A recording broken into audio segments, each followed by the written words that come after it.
Tapos namin kumain. Ay, for today's grabe ka vlog. naman, B. Hindi ka naman magsasabi. Bigla-bigla ka Tapos lang. lang, kumain, nalpas ka mga rin. Ayan, Ang mga lalaki Mar. ng tiyan kasi.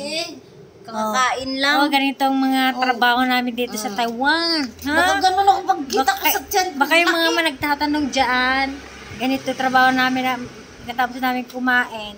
Ganito, oh, hayahay. Ayan, hayahay. Hindi mo naman pinicturean. Paano maniniwala? Hindi, Hindi. vlog niya. Hindi ko na pinicturean yung pagkain kasi baka maano lang kayo eh. Hindi. Maingkit. O, di ba? May pagkain na kami, noodles, sardinas, itlog. O, ayun lang, di ba? So, okay. Hi, Mare. How's your day? And ice cream pa. Oo, promise. Ganito yung trabaho namin pagkatapos namin kumain. Hayahay lang. Pakuya-kuya-koy. Oh, ayan, si Ate Tin. Ah, di ba? Pakuya-kuya-koy. Ibibig siya. Marius, feeling niya. Parang nandun na ako. Marius, okay lang yan, Mare. Don't worry. Kikiliti ako.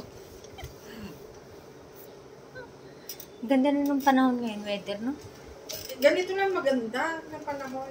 Hindi siya Oo, mainit, hindi mainit. hindi siya malamig. Ganito yung katamtaman.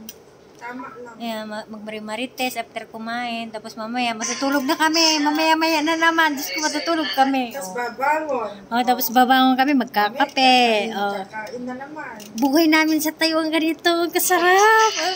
Tapos sasahod. Tapos sasahod pa kami. Oh. Kaya yung mga taga-Pilipinas dyan, pumunta na kayo dito sa Taiwan. Ah, walang pira dyan dito. May pira, oh. Bayad yung pag-upo. Oh, yan. Papupo lang kami. Bayad yan, yung nakaupo. Bayad yan, mga mare. Kaya yung mga ano dyan. Wala naman ang mare.